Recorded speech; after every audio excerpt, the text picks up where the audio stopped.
Kansas, 1974. A quiet, suburban neighborhood, well-kept lawns, family homes, the kind of place where neighbors trust each other. But in one of these homes, behind closed doors, lived a man who was not like the others. A man with a secret obsession. A man who craved power, control, and suffering. He didn't just want to kill. He wanted his victims to feel everything. He wanted them to know that he held their fate in his hands. And he wanted the world to remember his name. So he gave himself one. BTK, bind, torture, kill. For 3 decades, he stalked his victims, invaded their homes, and took pleasure in their final moments. And for 3 decades, no one knew who he was, until his own arrogance became his downfall. This is the story of Dennis Rader, the man who became BTK. And this is the mind of a killer.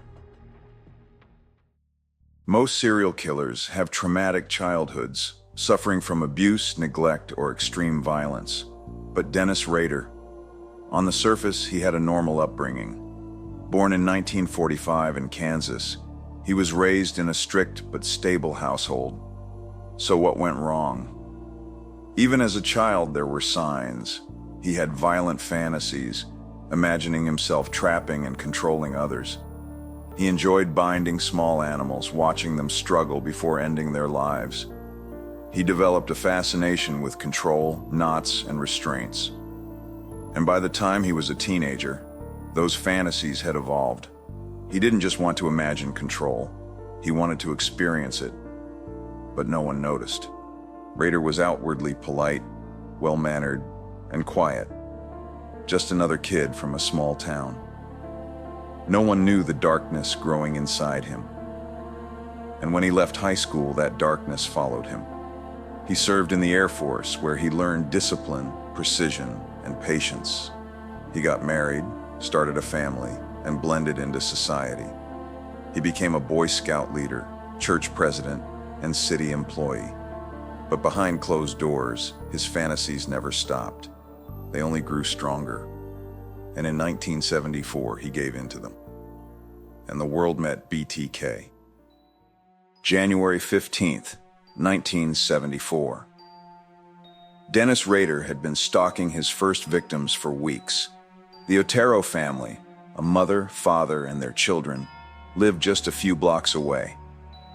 Rader had studied their routines, learned when they would be home, and when the moment was right, he made his move. That morning, he broke into their home, armed with a gun and rope. But this wasn't just a robbery, it was a game, one where he made the rules. He tied them up, one by one, relishing their fear. And then, slowly, methodically, he ended their lives. The father, strangled with a cord, but not before watching his family suffer first. The mother, bound and suffocated, her terror feeding his hunger for power. The 2 young children left helpless, unable to escape the monster in their home. For Rader, this wasn't just murder. It was the ultimate control. And when he was finished, he simply walked away, leaving behind a crime scene so brutal that investigators would never forget it. But what no one realized was that this was only the beginning. Most serial killers avoid the spotlight. Rader? He wanted to be famous. Months after the Otero murders, a letter arrived at a local newspaper. It contained details only the killer could know, and a chilling message. I find it extremely exciting when I can make my fantasies come true. You will hear from me again. And at the bottom, he signed it, BTK, bind, torture, kill. That letter changed everything. It confirmed the city had a serial killer. It showed he was organized, intelligent, and taunting the police.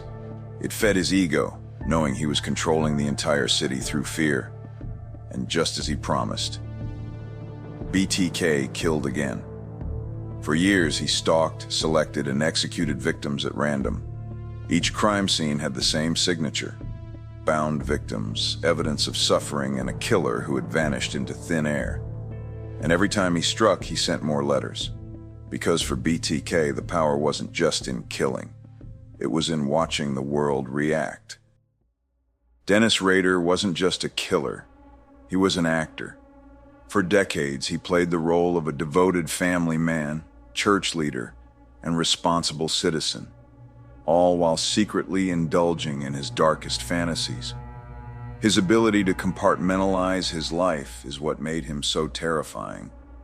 Unlike impulsive killers who give in to their urges immediately, Rader was patient, methodical. He stalked his victims for months, studying their routines, watching them from a distance, and carefully selecting the perfect moment to strike. But when he wasn't hunting, he was just another neighbor. To his wife and children, he was the definition of normal.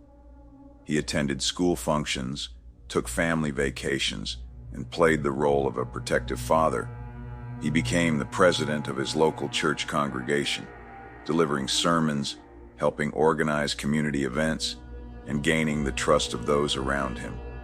He volunteered with the Boy Scouts, mentoring young boys in outdoor survival skills and discipline. He worked for the local government, where his job involved enforcing laws on lawns, trash disposal, and pet ownership. But he didn't just enforce the rules, he enjoyed punishing people for breaking them. He was a control freak in every aspect of his life. If a neighbor's grass was too long, he fined them. If someone didn't leash their dog, he threatened to take it away. If someone challenged his authority, he escalated. And yet, even when people found him strange and domineering, no one suspected the truth. Because the mask of normalcy was flawless. While other serial killers were caught because of reckless behavior, Rader kept his two lives completely separate until he made a critical mistake. By the late 1990s, BTK had gone silent. For years, he vanished into his normal life, raising his family, attending church, and continuing his facade of normalcy. The police believed the killings had stopped. Some theorized he had died. Others thought he was in prison for an unrelated crime. But BTK was still there, still watching, still waiting. And by 2004, he was ready for the world to remember him again. He wanted attention. He wanted fear. He wanted the world to know he was still in control. In March 2004, a letter arrived at the Wichita Eagle, a local newspaper. Inside was a chilling message: "I am still here. Like a bad penny, I always turn up."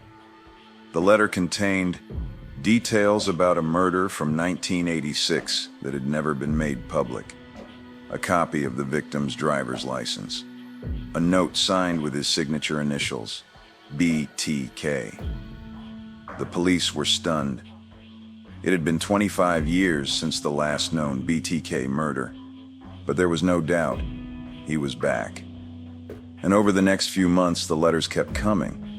Packages containing horrifying drawings of his crime scenes, handwritten notes where he described his fantasies in gruesome detail, trophies stolen from his victims, personal items that only the killer could have. He was toying with the police, and just like before, he wanted them to chase him. Rader was careful. For 3 decades, he had avoided capture by staying one step ahead, but his need for attention led him to make a mistake. In early 2005, he sent another letter to the police. Inside, he asked them a simple question: "Can I send you a floppy disk? Will you be able to trace it?" The police, knowing this was their chance, replied publicly, "No, of course not. We won't be able to trace it." It was a lie. BTK, thinking he was smarter than everyone, sent the floppy disk. And inside, hidden metadata revealed where the disk had been used. It was last accessed at a church. The registered name on the document: Dennis Rader. The police couldn't believe it. The BTK Killer, the monster who had evaded them for 30 years, was a church leader and city employee. Within days, they arrested him. And the moment they did, the mask finally slipped. When Dennis Rader was taken into custody, he didn't fight. Instead, he talked. For hours, he sat in an interrogation room, calmly describing his crimes with no remorse. He explained how he stalked his victims. He described the thrill of breaking into their homes, waiting for them in the dark. He talked about the projects, what he called his plans for murder. It was just another game to him. Even when he stood in court, he showed no emotion. As the details of his crimes were read aloud, he nodded along as if reminiscing about old memories. And when asked if he understood what he had done, he simply said, "I did it for my own satisfaction. I had control, and that's all that mattered." Dennis Rader almost won. If he had never sent that floppy disk, he might have never been caught. If he had resisted the urge to prove his superiority, he could have remained a ghost. If he had simply disappeared, the world might still be wondering who BTK really was. But the need for control, recognition, and power was his undoing. And in the end, BTK wasn't caught by brilliant detective work. He was caught by his own arrogance. BTK thought he was untouchable. But what if there was a killer who truly disappeared? A man who meticulously planned every detail of his crimes and then vanished without a trace.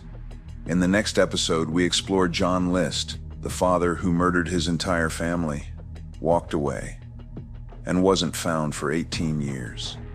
He left behind a crime scene frozen in time. He wrote a chilling letter justifying his actions. And when he was finally caught, he looked nothing like the monster they remembered. Next week, we step inside the mind of a killer.